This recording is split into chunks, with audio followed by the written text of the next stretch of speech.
The events of the year 1054 marked a significant rupture in the Christian world. On July 16, Cardinal Humbert, representing the Catholic Church, entered the Hagia Sophia in Constantinople and placed a document in front of Patriarch Michael, who was preparing for prayer. The document declared that the Patriarch had been excommunicated by the Bishop of Rome, the Pope. Afterward, Humbert left both the Hagia Sophia and Constantinople and returned to Rome. On the same day, Patriarch Michael convened a church council and excommunicated those who had excommunicated him.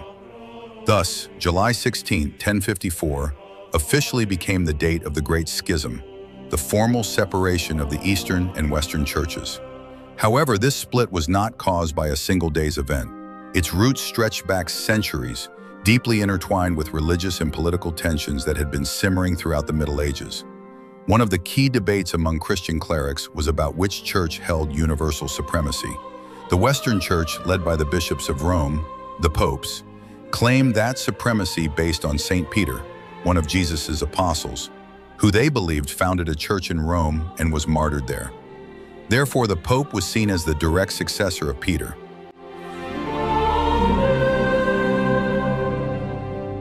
In contrast, the Eastern Church based its claim to supremacy on more worldly and political grounds. Constantinople was the capital of the empire and the residence of the emperor. In pre-Christian Roman religion, emperors were considered heads of religious authority. This tradition continued when the capital moved to Constantinople in the 4th century. For the Eastern Church, the logic was simple. Wherever the emperor resided, that church was supreme. Over time, this power struggle created a significant rift between the two branches of Christianity. The divide wasn't only religious or political, it was also cultural. In the Eastern Church, priests could marry, while in the West, celibacy was mandatory. In the East, clergy wore beards, in the West, they did not. The most important difference, however, was language. The Western Church used Latin, while the Eastern Church used Greek. This language barrier became a serious obstacle to communication and theological debate. For instance, a letter sent from Constantinople to Rome in the 5th century went unanswered for months, simply because no one in Rome could translate it. Conversely, Latin letters from Rome were often ignored in Constantinople as unworthy of translation. By the 9th century, some Eastern clerics even mocked the Pope for speaking the language of barbarians and claimed that he could never have authority over Constantinople.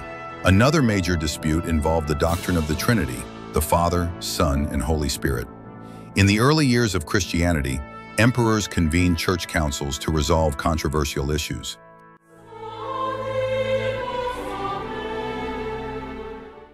The doctrine of the Trinity was clarified at the Council of Constantinople in 381, stating that the Holy Spirit proceeds from the Father. But in 589, the Western Church unilaterally changed this at the Council of Toledo, adding that the Spirit also proceeds from the Son, a clause known as Filioque. This move, intended to emphasize Christ's divinity, was seen by the Eastern Church as heretical.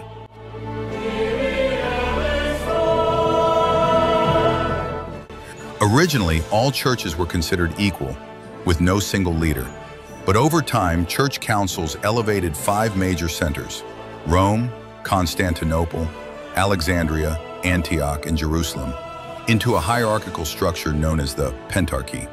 Rome initially held honorary primacy, but emperors in Constantinople worked to increase their own church's authority by gaining the support of other Eastern patriarchs, deepening the East-West divide. For centuries, popes were subject to the political power of emperors and could only assume the papacy with imperial approval. In 726, Byzantine Emperor Leo III banned the worship of icons, launching the iconoclasm movement. Pope Gregory reacted strongly, excommunicating those involved. But his letter was intercepted in Sicily and never reached Constantinople. In 751, the Lombards threatened Rome by capturing several cities in northern Italy. The Pope, seeking protection, appealed to Frankish King Pepin, who responded by defeating the Lombards and donating a large territory to the papacy. This made the Pope not just a spiritual leader, but also a temporal ruler over central Italian lands, a turning point in Christian history. In 800, Pepin's son Charlemagne was crowned emperor by the Pope. At the time, the Byzantine throne was held by Empress Irene, a woman, which many believe disqualified her from ruling. With Charlemagne's coronation, the imperial title now resided in the West, and the papacy and the Franks refused to relinquish it, even after Irene was replaced. This further strained East-West relations.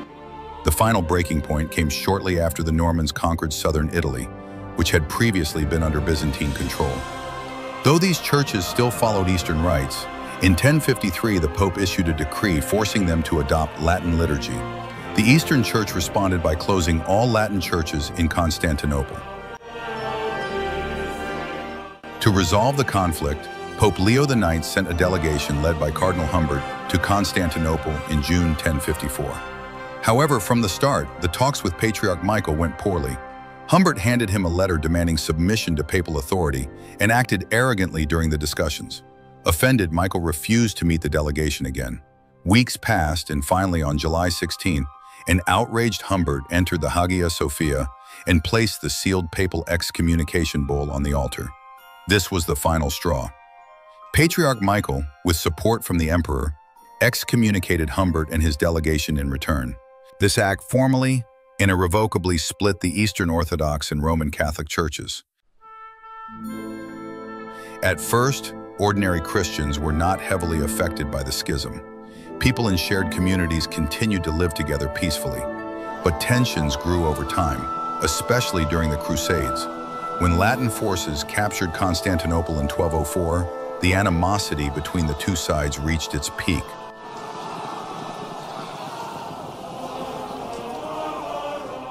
Despite numerous attempts at reconciliation over the centuries, the divide between the Eastern and Western churches remains unresolved to this day.